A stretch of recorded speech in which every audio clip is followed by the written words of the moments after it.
내가 자란 집은 가난했다. 그럼에도 불구하고 우리는 많았다. 형제들이 말도 많고 웃음도 많고 싸움도 많았다. 특히 나를 뒤따르던 동생들은 내 그림자처럼 따라다녔다.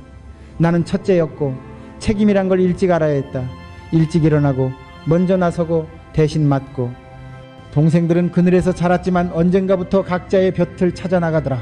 그 시절엔 몰랐다. 우리가 같은 지붕 아래서 자랐다고 해서 같은 길을 걷게 되는 건 아니라는 걸. 자식들 밥 먹이느라 허리 한번 못 펴고 사셨던 부모님 아래서 우리는 고생도 함께 했고 밥도 나눠 먹었지만 어른이 되고 나니 다르더라. 동생들은 저마다의 방향으로 흘렀다. 어떤 놈은 장사를 택했고 또 어떤 놈은 책을 택했다. 나는 말이지 삽 하나 들고 공사판부터 들어갔다. 그게 내 길이었다. 사람들은 종종 물었다. 회장님, 형제들은 자주 보십니까? 난 그냥 웃었다. 솔직히 말해서 자주 보지 않았다. 보고 싶은 마음이야 있지. 하지만 현실은 각자 바빴고 삶은 쉬지 않고 흘렀다. 동생이 힘들다는 소문이 들려와도 직접 챙겨주지 못한 날들이 더 많았다. 나 역시 내 목숨이 간당간당할 만큼 바빴으니까. 그래도 가끔씩은 그놈들이 그리워졌다.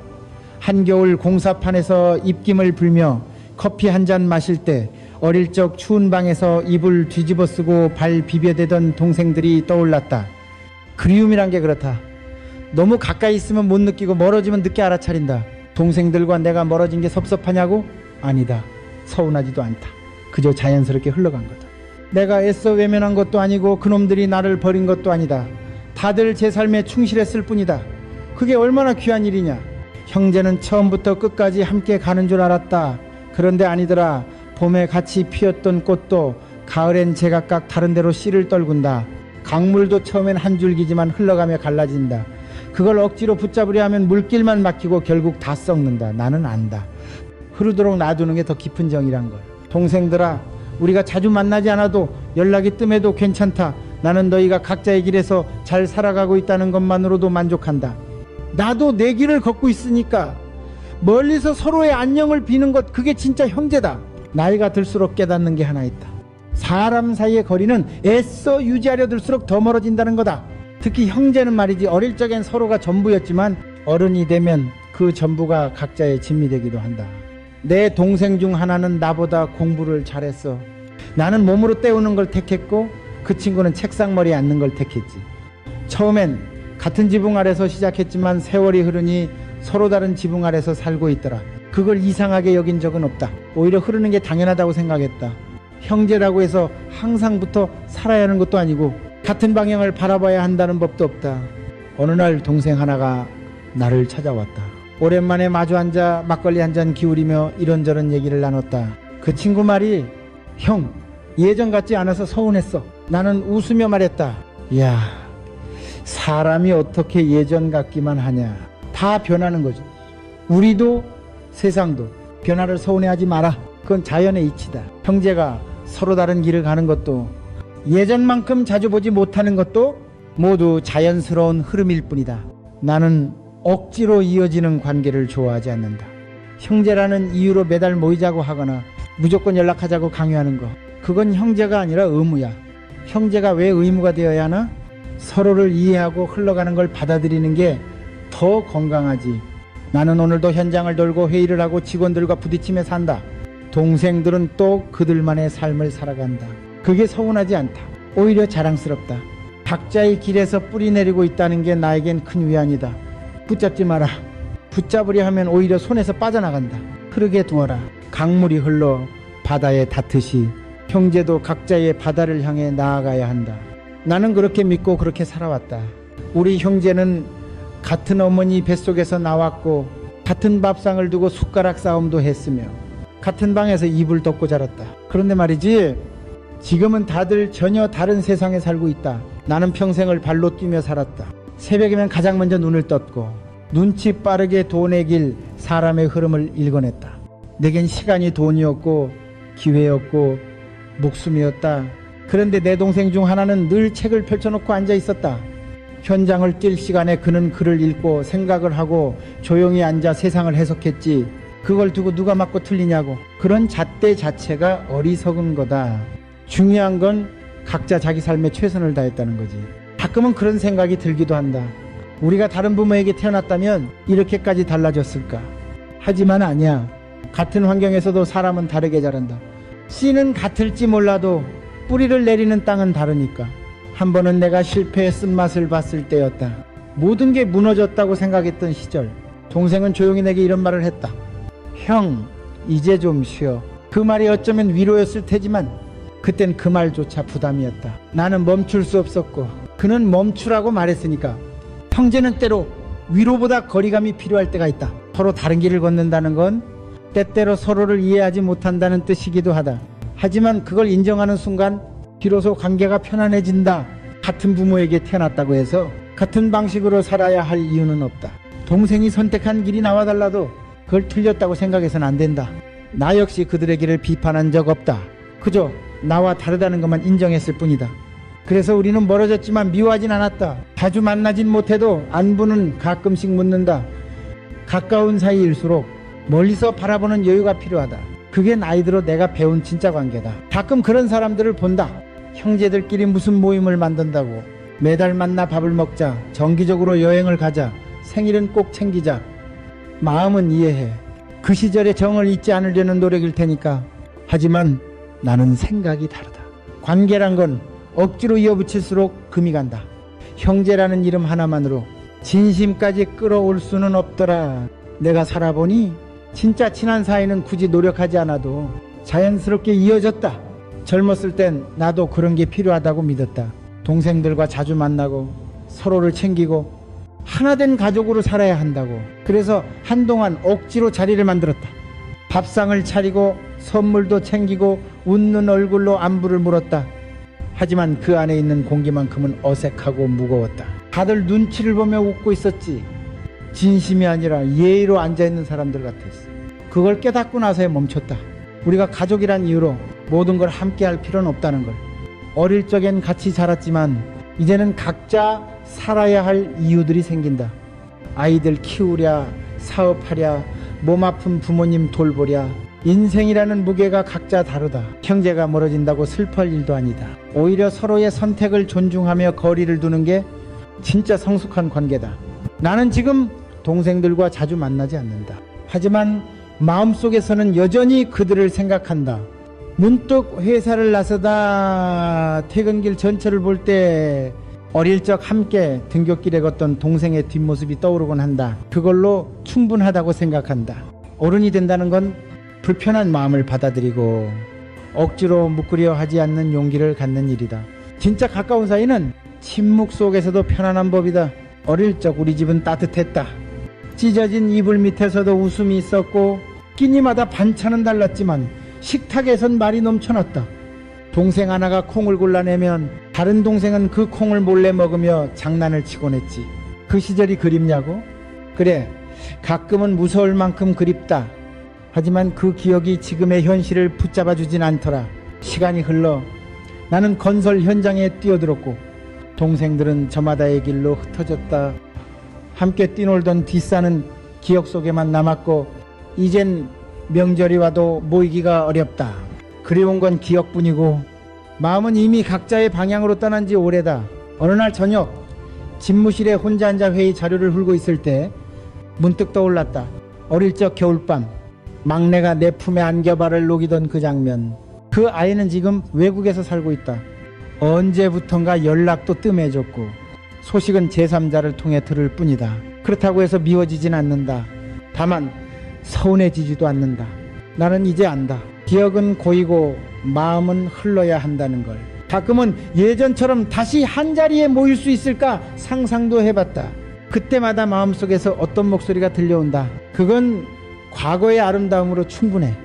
지금의 우리에겐 각자의 삶이 더 중요하고 그 시절의 따뜻함은 마음속에서 지켜야 하는 거라고. 사람은 변한다. 형제도 예외가 아니다. 그리움을 억지로 현실로 꺼내려 하지 마라. 추억은 추억으로 남길 때 가장 따뜻하다. 나는 그 시절을 사랑했고 그 시절의 동생들을 지금도 그리워한다. 하지만 지금의 동생들은 그 시절과는 다른 사람이 되었고 나 역시 그렇다. 그래서 나는 안다. 형제는 늘 함께 할 수는 없지만 기억 속에서는 언제나 함께 있을 수 있다는 걸. 그걸로도 충분하다. 내가 한창 일할 때였다. 공사판을 열고 회사를 세우고 현장을 뛰며 잠도 줄이고 밥도 건너뛰며 살았다. 돈이란 걸 벌기 위해서는 하루가 모자랄 정도로 뛰어야 한다는 걸 나는 몸으로 배웠다. 그런 나를 보며 어떤 이들은 성공했다고 말했고 형제들조차 그렇게 불렀다. 우리 형은 회장님이야. 우리 집안 큰형이 대통령보다 바빠. 웃으면서도 묘한 거리감이 묻어 있었다. 가끔 동생들 눈빛에서 그런 걸 읽었다. 말은 하지 않지만 그늘처럼 드리운 어떤 감정들, 그게 질투인지 미안함인지 아니면 열등감이었는지는 모르겠다. 한 번은 작은 술자리가 있었다. 막내 동생이 내게 말했다. 형은 가진 게 많잖아.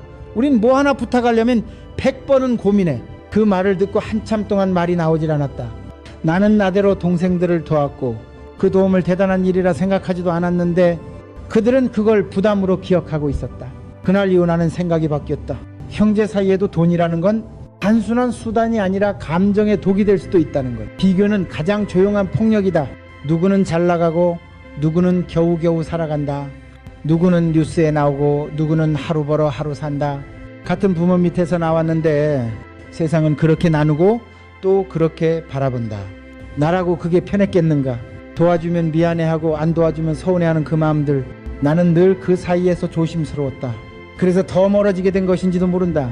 이제는 알겠다. 형제라고 해서 모든 걸 공유할 수 있는 건 아니다. 성공이든 실패든 비교하지 않는 마음이 관계를 지켜주는 가장 큰 힘이다. 사람은 다 다르다. 출발선이 같다고 해서 도착지도 같을 순 없다. 형제도 결국 각자의 삶을 꾸려나가는 사람일 뿐이다. 내가 먼저 도착했다고 다른 사람을 끌어올릴 수 있는 것도 아니다. 비교하지 말자. 그리고 비교당하지도 말자. 형제는 숫자가 아니라 기억 속의 온기로 남아야 한다. 부모님이 돌아가시고 난 뒤 집안의 공기가 달라졌다. 예전엔 명절이 되면 당연히 모이던 형제들이 그날 이후엔 누가 먼저 말하지 않으면 서로 만나지 않게 되더라. 제사, 상속, 재산, 그 단어들이 입에 오르기 시작하면 형제라는 단어는 점점 입에서 멀어진다. 우리 집도 예외는 아니었다. 비록 많은 유산이 있던 건 아니지만 누구에게 더 갔느냐, 누가 더 챙겼느냐 하는 이야기들은 눈빛과 말투에 금을 남겼다. 내가 형이다 보니 당연히 많은 걸 내가 결정해야 했다. 가끔은 동생들이 묻지도 않고 나를 의심하는 눈빛을 보낼 때도 있었다. 형, 진짜 다 나눴어?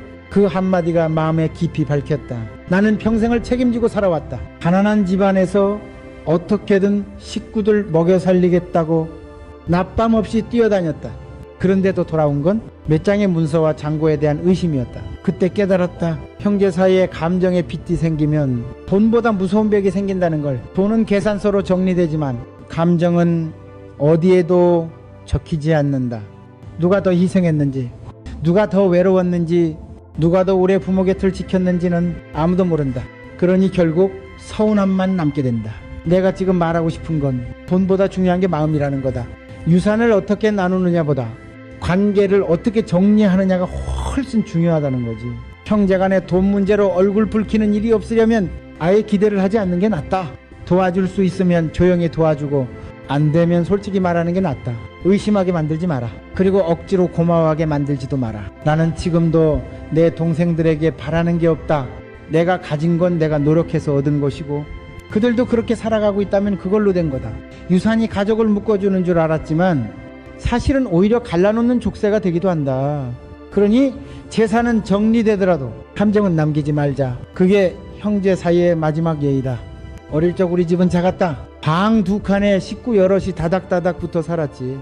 그 좁은 공간에서도 우리는 자주 다퉜고 또 자주 웃었다. 그리고 그 모든 중심엔 어머니가 계셨다. 어머니가 밥을 짓고 아버지가 기침을 하면 우리는 한 마음으로 움직였다. 그때 몰랐다. 그분들이 우리 형제들을 한데 묶어주는 끈이었다는 걸. 그 끈이 풀리고 나서야 알았다. 우리가 그간 함께했던 이유가 진심만은 아니었다는 걸. 부모님이 떠나신 뒤 명절이 와도 조용했고 생일도 그냥 지나쳤다. 누구 하나 먼저 연락하지 않았고 만나자는 말은 꺼내기조차 조심스러웠다. 처음엔 바빠서 못 본 거라고 생각했다. 하지만 시간이 지나도 아무도 그 빈자리를 메우려 하지 않더라. 솔직히 말하자면 나도 그랬다. 굳이 연락하지 않아도 살아가는데 큰 문제가 없었다. 내 삶은 바빴고 매일 부딪히는 세상과 싸우기에도 벅찼다. 그러다 어느 날 아버지 기일을 잊고 말았다. 그날 밤 혼자 술 한잔 기울이며 문득 깨달았다. 아, 이제 진짜로 우리는 제각각이구나. 부모란 그런 존재다. 말없이 자식들을 붙잡아주고 그들 없이도 가족이 굴러간다고 착각하게 만들지만 정작 사라지고 나면 모든 구조가 무너진다. 형제라는 건 그 자체로 단단한 게 아니다. 누군가가 중심을 잡아주고 있을 때만 비로소 모양을 유지하는 것이다. 나는 회사를 키우면서도 항상 한 가지를 중요하게 여겼다. 중심이 무너지면 모든 게 흔들린다. 가정도 마찬가지다. 부모님이 살아계실 땐 모든 갈등도 서운함도 그분들 앞에선 잠시 내려놓게 된다. 하지만 그분들이 안 계시면 이젠 숨기던 마음들이 드러난다. 그걸 두려워하지 마라. 자연스러운 일이다. 형제가 멀어졌다고 해서 사이가 틀어진 것도 아니고 마음이 없어진 것도 아니다. 단지 이제 각자의 인생에 더 집중할 수밖에 없는 시기가 온 것뿐이다. 그걸 인정하자. 끈이 끊어진 자리에 억지로 매듭을 만들기보다 그 빈자리를 조용히 안고 사는 것이 더 진실된 태도다. 예전엔 형제들 집이 다 한 동네 안에 있었다.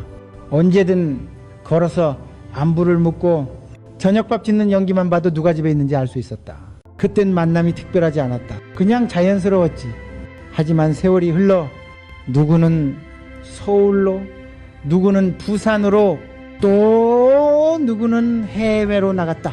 처음엔 그래도 자주 보자 했지만 그 말은 시간이 지날수록 사라졌다. 시간이 문제였다. 거리보다 더 먼 건 바로 그 시간의 간극이었다. 바쁘다는 이유로 연락을 미루다 보면 그 다음에는 끝내오지 않는다. 한 번은 이런 일이 있었다. 동생 중 하나가 아프다는 소문을 들었다. 마음은 당장이라도 달려가고 싶었지만 몸은 회의와 출장에 붙잡혀 있었다. 그렇게 몇 달이 지나고 겨우 전화기를 들었을 땐 그 아이의 목소리조차 낯설었다. 그때 깨달았다. 우리가 멀어진 건 단순한 물리적 거리가 아니라 마음이 늦어지는 시간 때문이었다는 걸. 가까운 거리에 있어도 마음이 늦으면 멀다. 아무리 손에 쥔 전화기가 있어도 그 손이 주저하면 결국 한마디도 못 꺼낸다. 그리고 무엇보다 늦은 안부는 때로 미안함만 남긴다. 나는 이런 말을 자주 들었다. 형, 바빠서 못 온 거 알지? 이해해. 하지만 그런 말이 오히려 마음을 더 무겁게 했다. 이해한다고 말은 하지만 속마음까지 그랬을까? 형제 사이도 결국은 타이밍이다. 기회가 있을 때, 마음이 움직일 때 망설이지 않고 다가가는 것, 그게 없으면은 시간이 갈수록 그 틈은 좁혀지지 않는다. 나는 이제 안다. 거리보다 무서운 건 늦어지는 관심이고 식어가는 기억이다. 그러니 할 수 있을 때 움직여라. 바쁘다는 말은 핑계일 뿐이고 시간은 기다려주지 않는다. 지금 이 순간에도 우리는 서로에게서 조금씩 멀어지고 있을지 모른다. 사람이 관계에 지치게 되는 가장 큰 이유는 기대 때문이다. 그리고 그 기대가 충족되지 않을 때 찾아오는 실망이 관계를 무너뜨리는 첫 단추다. 형제도 마찬가지다. 우리는 자주 이렇게 생각한다. 그래도 가족인데, 그래도 형인데, 그래도 동생인데, 그 그래도라는 말 속엔 말로 다 하지 않은 수많은 기대가 숨어 있다. 생일엔 연락이 오겠지. 힘들 때 먼저 알아봐 주겠지. 잘 되면 축하해주고 못 되면 도와주겠지. 그런데 말이지, 사람은 절대 기대대로 움직이지 않는다. 한 번은 내가 정말 힘들었던 시기가 있었다. 사업이 휘청이고 언론에 오르내리고 몸도 마음도 바닥을 치고 있었던 그때 형제들 중 누구 하나 연락이 없었다. 처음엔 섭섭했다. 내가 그동안 어떻게 해줬는데. 그 생각이 꼬리에 꼬리를 물고 마음 한켠을 시커멓게 채웠다. 그런데 시간이 지나면서 그 감정도 서서히 가라앉더라. 내가 스스로에게 묻기 시작했다. 내가 그들에게 뭘 기대했던 거지? 내가 해줬던 건 정말 진심이었나? 아니면 언젠가 받을 무언가를 위한 선물이었나? 그 질문 앞에서 나는 조용히 고개를 숙였다. 사랑이라면 먼저 기대를 버려야 한다. 형제라면 받으려 하지 말고 그냥 흘러가게 두어야 한다. 형제라는 이름으로 무언가를 요구하지 마라. 그건 애초에 마음을 나누는 관계가 아니라 계산서 붙이는 거래가 된다. 나는 이제 더 이상 형제들에게 기대하지 않는다. 도와주면 고맙고 도와주지 않아도 괜찮다. 연락이 오면 반갑고 오지 않아도 섭섭해하지 않는다. 그렇게 마음을 놓으니 오히려 관계가 편안해졌다. 서운함도 없고 억지로 챙기려는 마음도 없다. 기대하지 않을 때 비로소 관계는 숨을 쉰다. 사람들은 자주 묻는다. 형제들끼리 그렇게 연락도 안 하면서 정이 있긴 한가요? 그럴 때면 나는 말없이 웃는다. 사랑이 꼭 자주 보는 얼굴 속에만 담긴 건 아니니까. 나는 그런 사람이다. 표현이 서툴렀고 말보다 손이 먼저 나가는 사람이었다. 그래서인지 동생들에게 잘 지내냐는 말보다는 필요한 게 있으면 그냥 보내주곤 했다. 쌀 한 포대, 병원비 조금, 그리고 아무 말 없는 봉투 하나. 그게 내 방식이었다. 불쑥 찾아가기도 민망하고 전화 한 통이 어색한 사이가 되어버렸지만 그렇다고 해서 마음까지 멀어진 건 아니었다. 우리는 오랜 시간 동안 사랑이라는 걸 한 가지 모양으로만 배우며 살아왔다. 자주 만나야 하고 정기적으로 연락해야 하고 명절이면 모여야 한다고. 하지만 그건 꼭 형식일 뿐이다. 진심은 다른 방식으로도 전달될 수 있다. 한 번은 이런 일이 있었다. 몇 년째 연락이 끊긴 동생에게 어느 날 갑자기 그가 입원했다는 소식이 전해졌다. 나는 묻지도 않고 조용히 병원비를 냈다. 그리고 아무 말 없이 돌아왔다. 며칠 뒤 그 동생이 쪽지를 보냈다. 형, 말 안 해도 다 알아. 그 한 문장이었다. 그로 충분했다. 사람마다 사랑의 언어가 다르다. 어떤 이는 매일 안부를 물으며 챙기고 어떤 이는 침묵 속에서 묵묵히 지켜본다. 둘 다 다르지만 틀린 건 아니다. 나는 내 방식대로 동생들을 사랑했다. 자주 만나지는 못해도 그들이 잘 살고 있다는 소식을 들으면 가슴속에 따뜻한 불씨 하나 피어오르곤 했다.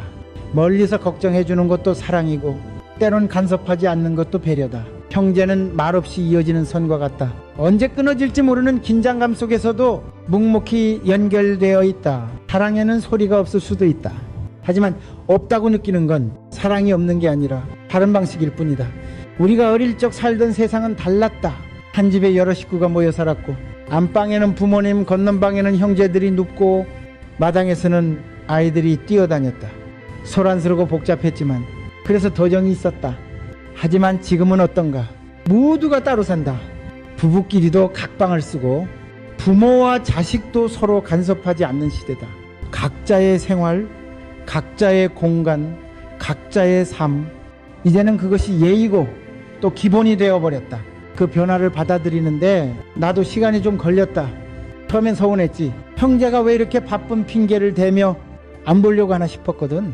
하지만 이건 핑계가 아니라 삶의 방식이 달라진 거더라. 예전에는 연락 하나 하려면 동네 전화방에 가야 했고 그래서 직접 찾아가는 게 더 편했다. 지금은 스마트폰 하나로 언제든 소식을 전할 수 있는데도 오히려 더 멀게 느껴지는 건 왜일까? 그건 편리함이 마음을 대신할 수 없기 때문이다. 기술은 앞섰지만 관계는 그만큼 단순해지지 않았다. 이제는 만남이 귀하다. 시간을 내야 하고 에너지를 써야 하며 가족보다 먼저 챙겨야 할 일이 수없이 많다. 직장, 아이들, 건강, 돈, 그 모든 것들이 형제보다 우선순위가 되어버린 시대다. 나는 그 사실을 인정했다. 그리고 받아들이기로 했다. 예전의 방식으로 관계를 강요하지 않기로, 명절에 못 온다고 서운해하지 않고 연락이 없다고 원망하지 않기로.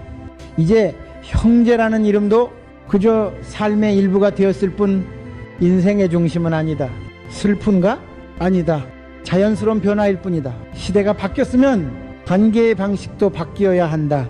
정이란 것도 이제는 말보다 존중으로, 만남보다 이해로 표현돼야 한다. 형제는 더 이상 매주 만나야 하는 사이가 아니라 마음속 어딘가에 늘 편안하게 자리한 존재면 되는 거다.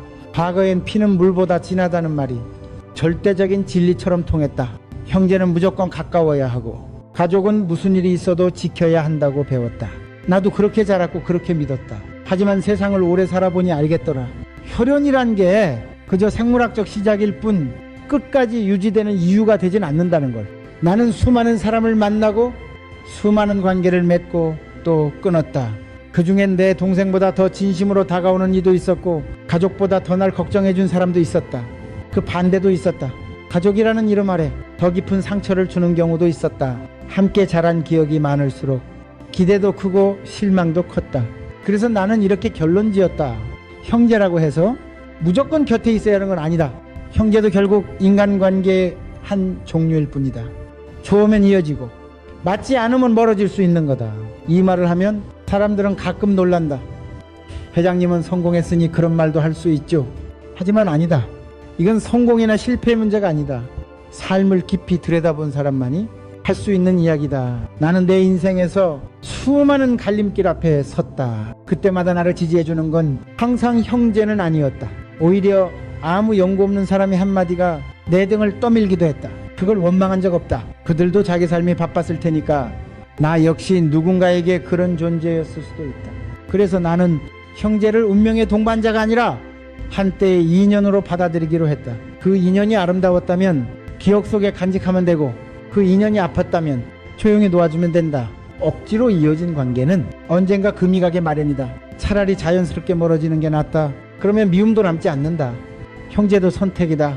내 삶을 힘들게 만드는 관계라면 그게 누구든 거리 두는 용기가 필요하다.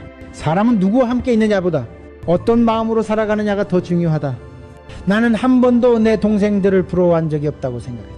하지만 솔직히 말하면 그들 중 누군가가 더 자유롭게 살아가는 걸 보며 속으로 묘한 감정을 느낀 적이 있다. 나는 이렇게 버티며 살아왔는데 그 한 줄 생각이 가슴 한 구석을 무겁게 만들곤 했다. 반대로 그들도 나를 향해 그런 마음을 가졌을 거다. 형은 성공했으니까, 형은 회장이니까, 말로는 존경이라 했지만 그 눈빛 속에는 거리감이 있었고 때로는 질투도 섞여 있었겠지. 사람은 누구나 질투도 하고 그리움도 품고 서운함도 느낀다. 그걸 숨기려 하면 오히려 관계가 더 어긋난다. 한 번은 동생 중 하나가 아버지의 옛 물건을 정리하다 편지를 한 장 꺼냈다. 아버지가 내게 썼던 편지였다. 우리 큰아들 수고 많다. 그 편지를 읽던 동생의 눈빛이 흔들렸다. 나는 느꼈다. 그도 사랑받고 싶었던 거다. 그 순간 나는 그 동생의 손을 살짝 잡았다. 말은 없었지만 그 손끝에서 수많은 감정이 오갔다. 그게 인간이다. 사람은 완벽하지 않다. 형제 사이에도 이기심이 있고 질투가 있고 무언의 비교가 존재한다. 그걸 부정하면 관계는 더 어색해진다. 오히려 있는 그대로 인정할 때 비로소 마음이 편해진다. 나는 지금도 가끔 그리움을 느낀다. 어릴 적 함께 뛰놀던 논두렁, 비 오는 날 함께 맞았던 처마 및 엄마 몰래 나눠 먹던 군고구마. 그 시절은 다시 오지 않지만 그 시절의 감정만큼은 가끔 마음속에서 되살아난다. 질투도 그리움도 서운함도 모두 인간의 한 조각이다. 그걸 외면하지 말고 조용히 들여다볼 수 있는 용기, 그것이 나이가 들수록 가장 필요한 성숙이다. 나는 긴 인생을 살았다. 많은 사람을 만나고 많은 것을 이루고 그리고 많은 인연을 떠나보냈다. 그 중에서도 가장 오래 기억에 남는 건 어릴 적 함께 자란 동생들이다. 그들의 목소리, 손톱에 흙 묻히며 뛰놀던 모습, 배고프다며 내 밥을 탐하던 눈빛들. 하지만 지금은 그들 대부분과 자주 만나지 않는다. 어떤 이는 멀리 떠났고 어떤 이는 이미 세상을 떠났다. 또 어떤 이는 살아있지만 우리 사이에 놓인 긴 세월의 침묵이 말을 대신한다. 젊을 땐 그게 서운했다. 가족이 왜 이렇게 멀어질까? 형제인데 왜 안부 한 통 없는 걸까? 그런 감정이 마음을 짓눌렀다. 하지만 지금은 안다. 사람은 결국 각자의 삶을 살아야 한다는 걸 형제라고 해서 평생부터 살아야 하는 건 아니다. 같은 집에서 시작했지만 그 끝은 모두 다른 방향을 향한다. 중요한 건 억지로 붙잡는 것이 아니라 흘러가는 걸 인정하고 받아들이는 마음이다. 나는 지금도 종종 동생들의 이름을 불러본다. 가슴속에서 조용히 혼잣말처럼 잘 살고 있겠지? 밥은 먹고 다니나? 그 한마디면 충분하다. 형제란 늘 곁에 있는 사람이 아니라 어느 날 문득 생각날 때 가슴 한편이 따뜻해지는 사람이다. 얻으려 하지 마라. 돌아오길 바라지도 마라. 그저 흘러가게 두어라. 자연스럽게 조용히 그리고 따뜻하게. 내가 마지막으로 하고 싶은 말은 이것이다. 형제는 유지하는 관계가 아니라 기억하는 관계다. 함께 할 수 없어도 서로를 빌어줄 수 있다면 그걸로 충분하다. 내가 살아오며 배운 사랑 중 가장 깊은 사랑은 멀리서 바라보며 묵묵히 안녕을 비는 마음이었다. 그리고 그건 지금 이 순간에도 내 가슴 속에서 흐르고 있다.